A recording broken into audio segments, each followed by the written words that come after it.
The silence of space is never truly silent. Some silences are empty, some are heavy, and some feel like they are waiting, holding their breath for the moment everything changes. Commander Ryan Solis stood beside the cracked viewport of the failing orbital station, staring down at Earth. From above, the planet still looked peaceful. Soft clouds drifting over blue oceans, sunlight touching the curve of the horizon. But that peace was an illusion. Up close, everything was different. Metallic smoke from ruined cities, electrical sparks flickering across broken satellites, and a faint haze that carried the scent of burned atmosphere. Ryan tightened the bandage around his arm. The injury wasn't severe, but every pulse of pain felt like a whispered question. Can you still fight? He inhaled slowly, steadying himself. If someone needs me to, yes. He wasn't afraid of the enemy, not truly. His real fear lived deeper, a quiet ache beneath his ribs. He'd made mistakes. Too cautious at times, too reckless at others. And now, after months of war, only a handful of resistance units across Earth remained. A small part of him wondered, what if I'm one of the last left, and I fail anyway? Below, Earth glimmered with pockets of dim light, not cities, but scattered resistance beacons. Weak, flickering, but stubborn. Humanity's way of telling the universe it wasn't done yet. The Zirath Empire, conquerors of more than 500 worlds, did not understand stubbornness. They saw Earth as an unfinished biological asset. Primitive, fragile, predictable, easy. But Ryan knew better. Humans break, but they break loudly. And they never stay broken for long. The orbital station shuddered as another power cell died. The corridor lights dimmed, glowing like candles about to go out. The hum of the oxygen pumps faded into a tired rattle.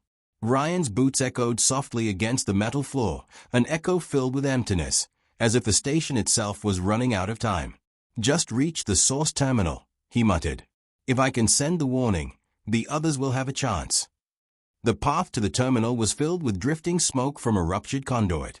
A hairline fracture in the wall hissed quietly as vacuum tugged at the air from the other side. Space had only one smell, cold danger, the kind that crawled under your skin. Ryan pushed forward. 3 minutes later, he reached the terminal, a scarred console flickering like a dying ember. His fingers trembled as he powered it on, but not from exhaustion. From the weight of responsibility. Humans carry heavy burdens.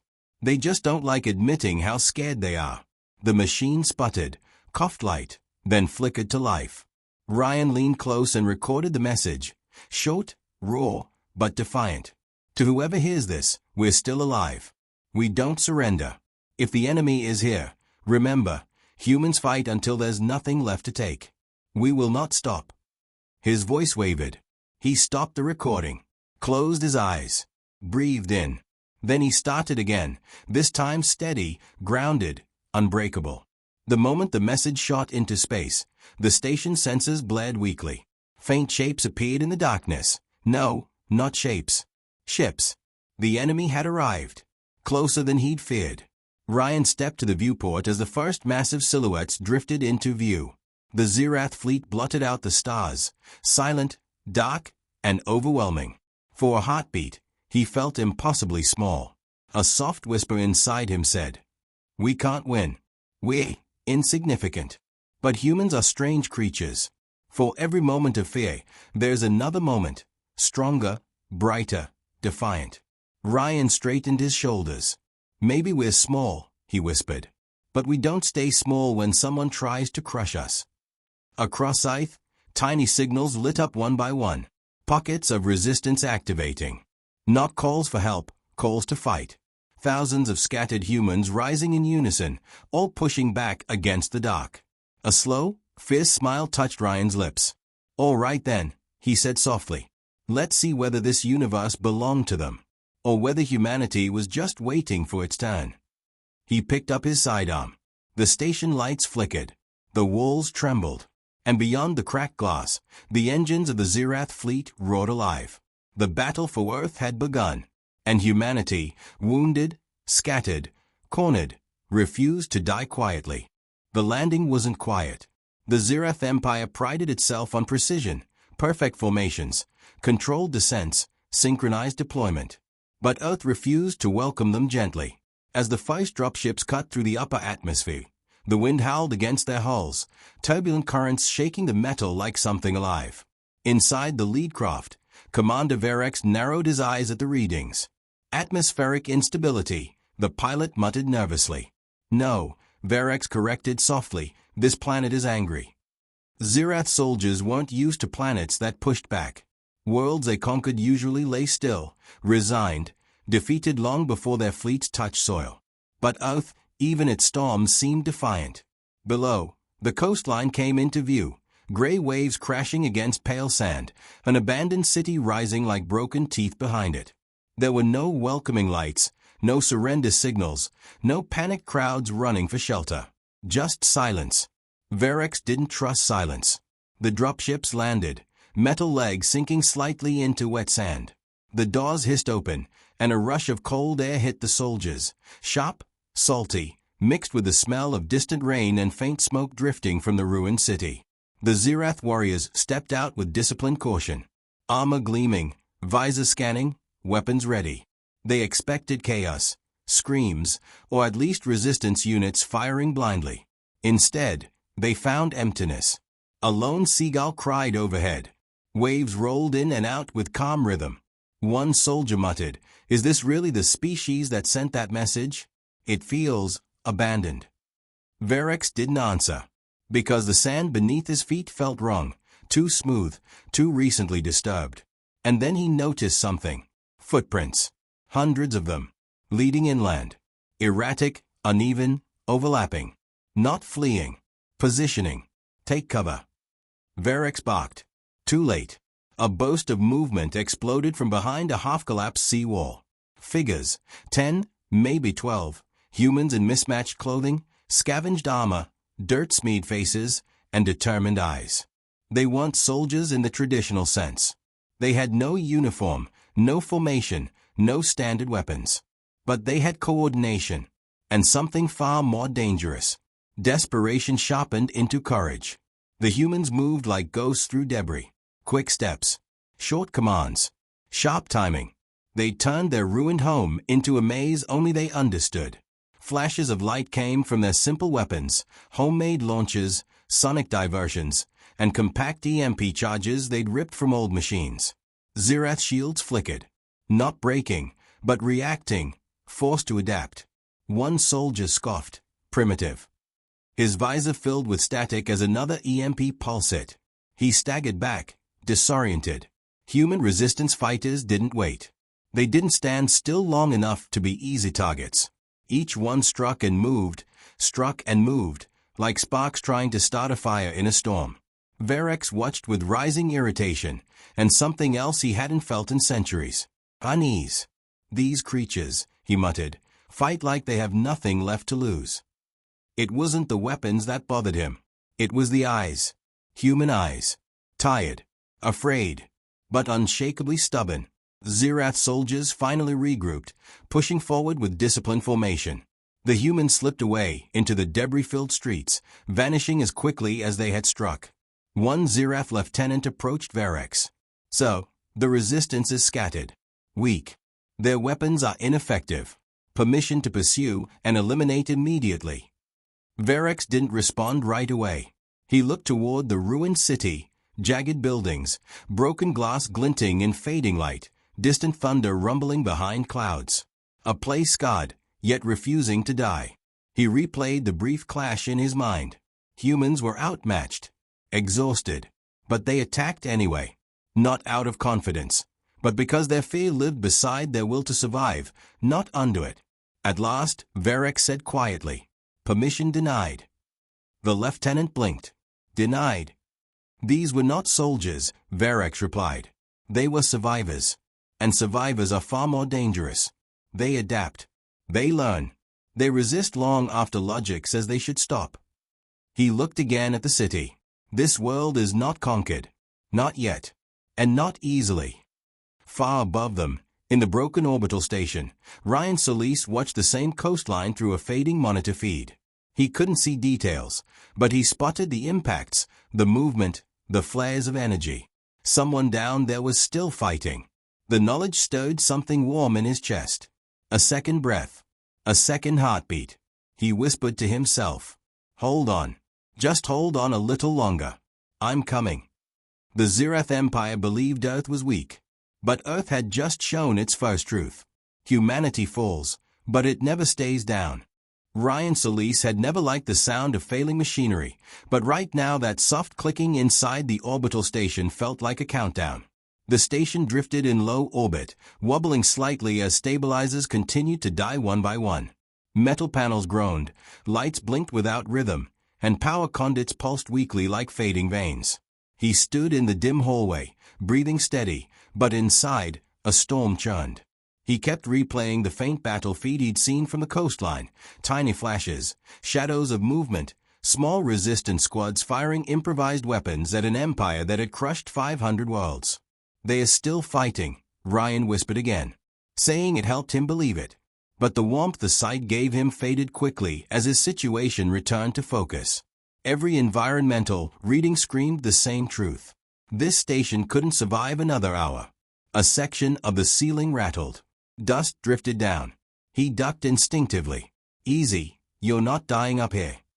He told himself that. He didn't fully believe it. The control panel beside him began beeping irregularly. He slapped it open and stared at the readings. Oxygen levels dropping, reactor core temperature falling, structural integrity failing in 3 sections. Before he could think further, the station shook, hard. He grabbed the wall rail as alarms blared weakly. Through the cracked viewport, bright streaks cut through the atmosphere below. More Zirath dropships. Dozens. Maybe hundreds. Earth wasn't facing an invasion anymore. It was facing occupation. Ryan pushed away from the window. He had one chance left. One path that mattered. He needed to get to the escape pod. Not to run, but to join the fight. He sprinted down the dim corridor. His boots thudded against the floor, echoing through the hollow structure. Lights flickered as sparks dripped from a loose wire like dying fireflies. As he ran, thoughts hammered in his head. I should have been down there already. I should have helped them sooner. I can't let them fight alone. Doubt stabbed him. Hope pushed back harder. When he reached the escape module bay, his heart sank. Half the pods were missing, launched earlier when the station first took damage. The remaining ones sat in shadow, some half-crushed by fallen debris. Only one looked intact. Please work, he muttered. He slapped the control panel. The pod hissed, lights turning on faintly. A shaky green icon blinked. Functional. Barely. Before entering, he paused. His reflection stared back at him from the pod's glass. Tired eyes, dirt-smeared skin, hair stuck to his forehead with sweat. He didn't look like a commander, or a savior, or anything heroic. Just human. Scared, stubborn, and refusing to quit. He swallowed the pressure in his chest and stepped inside. As the hatch sealed, the station creaked again. The walls trembled like an old creature ready to collapse. Launching escape pod. His voice trembled slightly, but the act felt solid. The pod shot free. G-forces pressed him back into the seat. The station shrank behind him, sparks scattering from its damaged hull like dying stars. For a moment, Ryan felt something sharp in his chest. Loss. That station had been home, command, responsibility. And now it was falling apart in silence. He forced his eyes forward as Earth grew larger. Clouds swirled. Storms flashed. Burning cities glowed dimly like embers. But beneath it all, life still pulsed. The pod rocked violently as it hit the atmosphere. Heat flared across the window, turning the world into a sheet of gold. The pod shook harder than he expected, metal rattling, bolts straining. Hold together, he gritted through clenched teeth. A memory flashed, his mother teaching him to ride a bike, telling him, "You don't fall because you're weak. You fall because you're learning." He clung to that. When the pod finally burst through the clouds, Ryan gasped. Smoke trails crossed the sky like scars. Flashes of distant combat flickered between ruined skyscrapers. Zirath gunships hovered like dark birds of prey. But below all that, he saw something else. Movement. Human movement. Small resistance cells slipping through alleys, coordinating between fallen buildings, signaling each other with flashes of mirror and colored smoke. They had nothing compared to the enemy. But they still refused to kneel. The pod descended toward a forest near the city outskirts. The landing was rough, branches snapped, leaves slammed the glass, the ground hit with a jarring thud. Silence followed. Ryan exhaled shakily. He was alive. He pushed open the hatch, cold forest air rushing into his lungs, fresh, earthy, real. So different from the metallic taste of the orbital station. He stepped out, legs trembling slightly. The forest floor was soft. Wind rustled through the trees. For a brief moment, he felt human again. Then a twig snapped behind him. Ryan spun around. A figure stepped from behind the trees. A young woman in scavenged armor, holding a makeshift spear, eyes fierce yet tired. She didn't attack. She didn't speak. She just stared at him, disbelief turning into something like hope. Finally she whispered, voice cracking slightly. "You came from the station. You one of us." Ryan nodded slowly. "I'm here to fight." A breath he didn't know she was holding escaped her. She lifted her chin, determination returning. "Then come with me," she said. "They're gathering. We're planning something." Ryan blinked. A counterattack. She gave a small, almost fearless smile. Something bigger. He stepped toward her, and the forest swallowed them, both as they moved toward the flickering glow of humanity's next stand. The forest seemed alive. Every leaf rustled with secret movement, every shadow hinted at unseen eyes. Ryan Solis followed the woman. Her name was Cara Venn, through a maze of broken trees and tangled roots. Her pace was deliberate, almost graceful, and yet urgent. He had learned by now that humans move fastest when survival is more instinct than thought. "This way," Cara whispered, her voice low, almost swallowed by the wind. "We've got a clearing ahead, and they won't see us coming, yet." Ryan's eyes scanned every shadow. The Zirath Empire had perfected silent intimidation, and their drones patrolled the skies. A single misstep, and this small resistance group could be obliterated before they even reached the city outskirts. His stomach twisted as he remembered the orbital station's destruction. He would not fail again. Not here. Not now. Finally, the trees parted, revealing a hidden compound. Makeshift walls built from salvaged metal sheets and concrete slabs, solar panels tilted at odd angles, smoke curling from hidden chimneys. Children ran in and out, carrying supplies, dodging between tents. A small group of humans stood in the center, huddled around a glowing holographic map projected from a battered device. Ryan felt a strange warmth. This chaos was alive, breathing, full of life and defiance. Cara approached the group, introducing Ryan quickly. "This is Ryan Solis. He was on the orbital station. He can coordinate from above. He knows their patterns, their fleet movements." A man with graying hair, scarred hands, and eyes sharper than any soldier Ryan had known stepped forward. "I'm General Thane," he said. His voice carried both authority and weariness. "You're welcome here. We need every capable mind." Ryan nodded. The title felt strange on him, but the recognition in Thane's eyes reminded him that he was needed, that he could help, that humanity still had a chance. The holographic map displayed clusters of Zirath troops, their formations, and landing zones. Ryan traced their routes with his finger, thinking about weaknesses, angles of attack, and environmental advantages. Every city street, every forest ridge, every destroyed building could be leveraged. Humans had learned to fight with ingenuity because they were always outnumbered. He had seen it in the orbital station's feeds, and now he was standing among those same desperate survivors. "This is suicide," muttered a young scout, his voice tight with fear. "They have thousands of ships, thousands of soldiers. We have barely a few dozen fighters." Ryan paused, feeling the truth of it. His heart raced, but he pushed aside the doubt. Humans were never defined by numbers alone. They adapted. They fought smarter, not harder. And they had something Zirath did not, unpredictability. Cara leaned close, whispering, "They think they've broken us. They think fear is enough. But they haven't faced what humans can do when cornered." Ryan smiled faintly, realizing she was right. That spark, the same spark he had seen in orbital station feeds, was everywhere here. In the way a child dodged past them, in the careful placement of traps along the forest edge, in the sharpened look in Thane's eyes. Humanity thrived in adversity. Even battered, even outnumbered, even hunted, they survived. He turned to the hologram and said, "We'll need diversion. Lure their main fleet toward the canyon edge. Use their momentum against them. Their ships are fast, but predictable. Our fighters can strike, then disappear. Small groups, multiple targets. We hit them where they don't expect." A murmur spread among the humans. Some skepticism, some hope. Ryan felt their fear mixing with trust in him. He wasn't a god or a savior. He was just another human, but one who understood the enemy better than most. Thane nodded slowly. "It's risky, but it might work. You're proposing what humans call asymmetrical warfare." Ryan shrugged. "I call it surviving." The forest darkened as dusk fell, and the first signals of the Zirath fleet appeared on the horizon. Shadows of their ships grew larger as they approached, metallic glints cutting through the clouds. The humans went silent, waiting, tense. The air smelled of wet oath and burned metal from distant battles.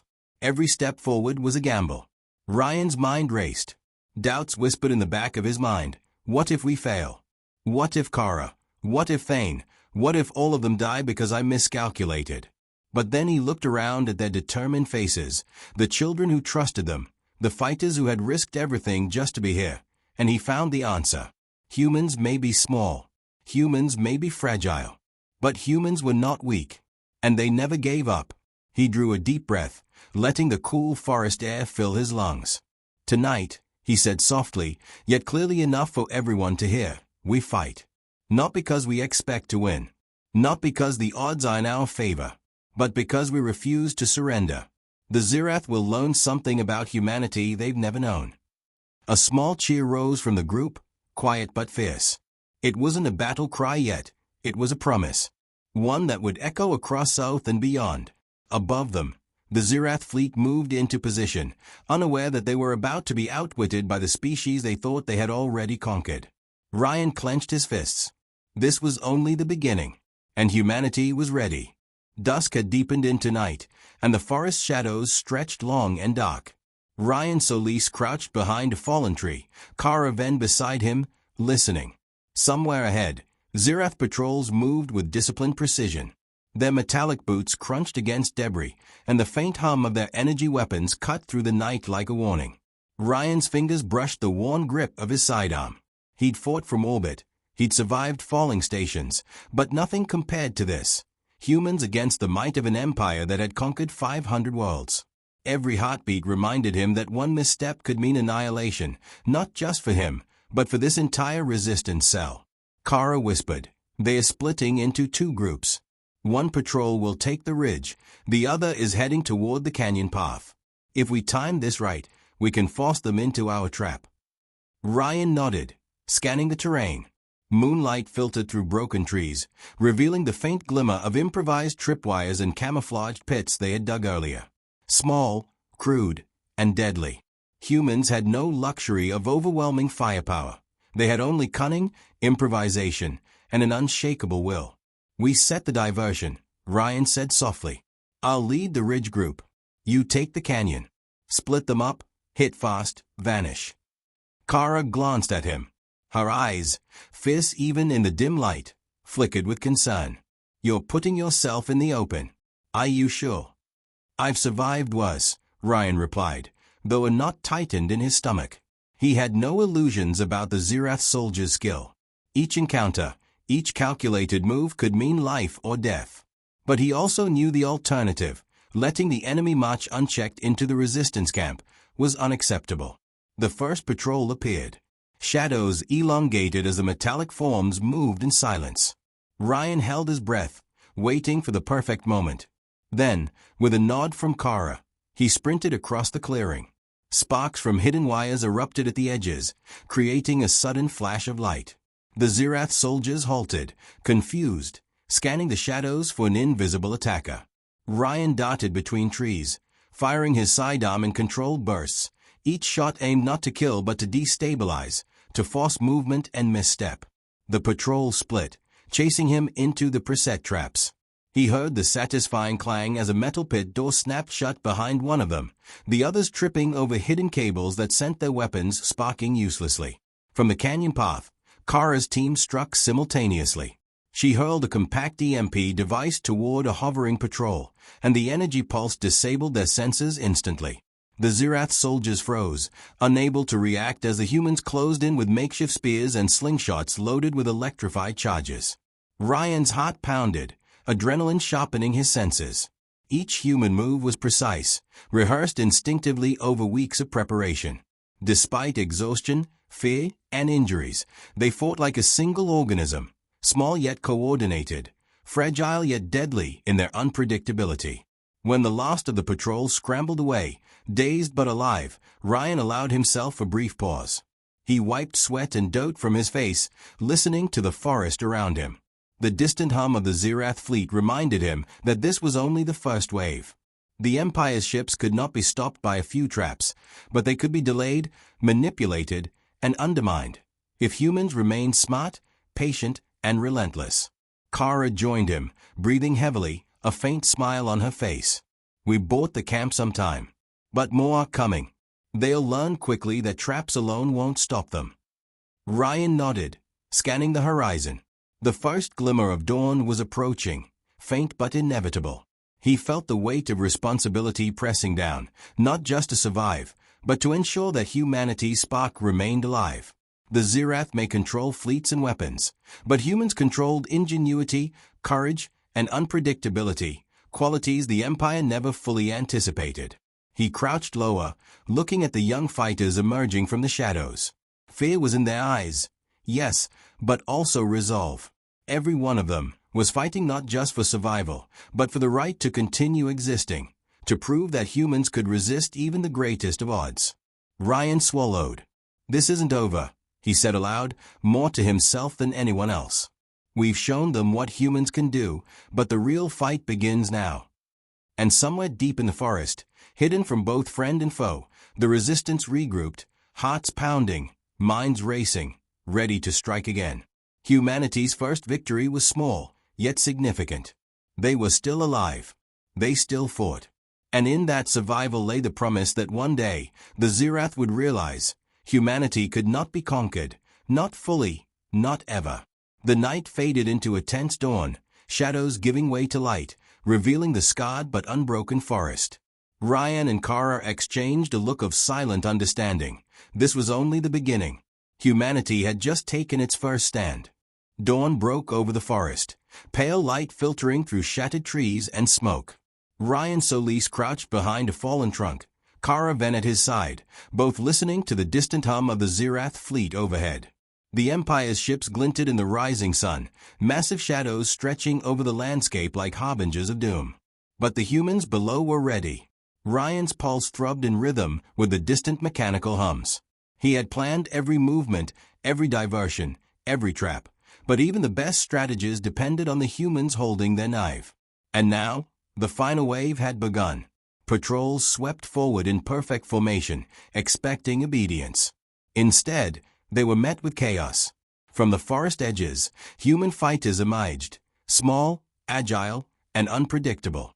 Every flash of improvised light, every thump of a trapdoor, every sudden explosion forced the Zirath to split, regroup, and overcompensate. It was not a battle of strength, but of ingenuity. Humans were fluid, adaptive, and relentless.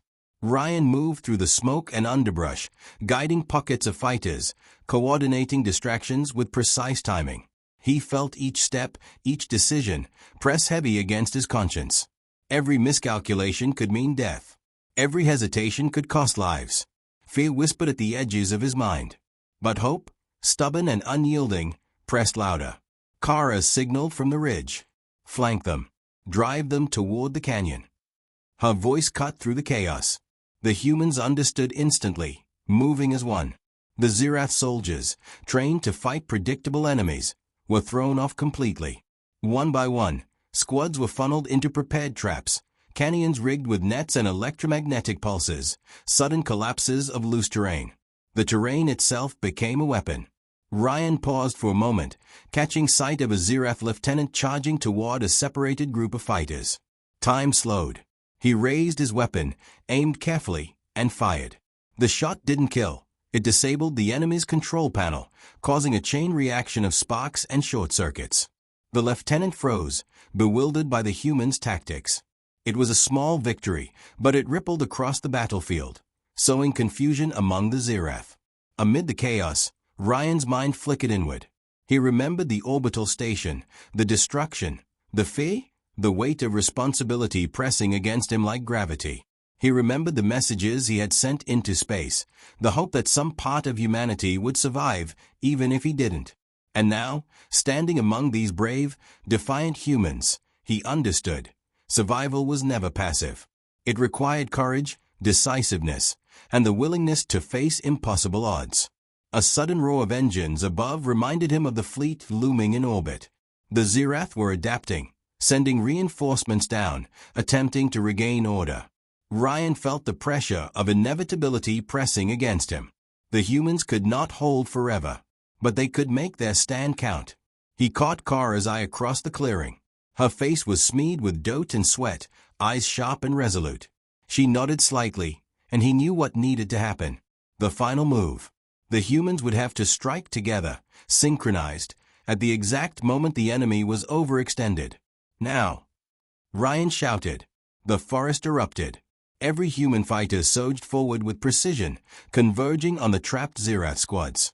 Improvised explosives, electromagnetic pulses, and rapid flanking movements created controlled chaos. The Zirath, though stronger individually, could not predict the humans' fluid, adaptive assault. Every misstep amplified their confusion. For a moment, Ryan allowed himself a rare sensation, exhilaration. Fear still lingered, but it was tempered by the undeniable fact that humanity, wounded, cornered, outnumbered, was still standing, still resisting. The final Zirath patrol faltered. Nets collapsed around mechanical limbs, pulses disrupted communications, and human fighters exploited every weakness. Ryan pressed forward, guiding retreating squads into safety, coordinating their final push toward the waiting canyon trap. The enemy, now fully aware of their miscalculation, tried to regroup, but it was too late. The humans had mastered the terrain, the timing, and, above all, their own fear. As the last pulse of energy disrupted the enemy senses, silence fell. The forest breathed, carrying with it the scent of smoke, wet earth, and the faint metallic tang of sparking machinery. Humans emerged from shadows, exhausted but triumphant, staring at the stunned Zirath. For a fleeting moment, the Empire's shadow over Earth felt broken. Ryan lowered his weapon, chest heaving. Kara approached, hand extended. He grasped it, feeling the shared weight of victory, the relief, and the understanding that this was only the beginning. Humanity had survived this encounter. They had fought back with courage, ingenuity, and unyielding spirit. He looked up at the sky. The Zirath fleet hovered, regrouping, but the humans below had sent a message louder than any weapon. We will not be conquered. We will not bow. Humanity fights, always. For the first time in months, Ryan allowed himself to smile. Not because the war was over, it was far from it, but because he had seen the truth in his people. Strength does not always come from numbers, power, or advanced technology. Sometimes, it comes from hope, ingenuity, courage, and the refusal to surrender. And that, he realized, was why humanity could never be fully conquered. The sun rose over the scarred forest, illuminating faces streaked with dough and sweat, eyes burning with determination. For Ryan, Kara, and every human who had stood and fought, this day was a testament. The Empire could take worlds, destroy stations, burn cities, but they could never extinguish the indomitable human spirit. The battle was won. The war was not. And yet, humanity had claimed its first true victory.